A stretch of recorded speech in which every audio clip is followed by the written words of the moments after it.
ಸಾಯೋವರೆಗೂ ಹೋರಾಟಕ್ಕೆ ಮಿಲಿಟರಿಗಳಿದ್ದಾರೆ, ಅಪೋಸಿಟ್ ಇರುವಂಥ ಪಾಕಿಸ್ತಾನವ್ರು ಬಂದಾಗ ಅಲ್ಲಿ ಯುದ್ಧ ಸ್ಟಾರ್ಟ್ ಆಗ್ಬೋದು. ಆದರೆ ಈ ಆತ್ಮದಲ್ಲಿ ಎಡ ಬಿಡದೆ ಏನಿದೆ, ಯುದ್ಧವಿದೆ. ಎಡ ಬಿಡದೆ ಕ್ಷಣ ಮಾತ್ರ ನಾವು ಯಾಮಾರ್ದ್ವಾ ಸೈತಾನ್ ಎಲ್ಲೋ ಕರ್ಕೊಂಡು ನಿಲ್ಸುತ್ತಾನೆ.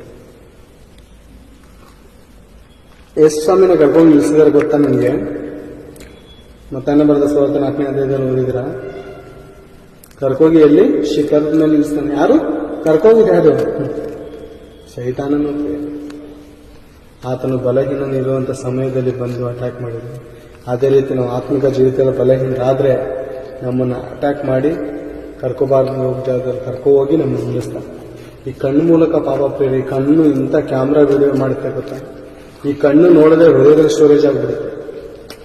ಫೋಟೋ ಕ್ಲಿಕ್ ಮಾಡುತ್ತೆ, ಹೃದಯದಲ್ಲಿ ಸ್ಟೋರೇಜ್ ಆಗುತ್ತೆ. ಒಳ್ಳೇದಲ್ಲ, ದೇವ್ರ ವಾಕ್ಯ ಅಲ್ಲ ಸ್ಟೋರೇಜ್ ಮಾಡ್ಕೊಳ್ಳೋದು.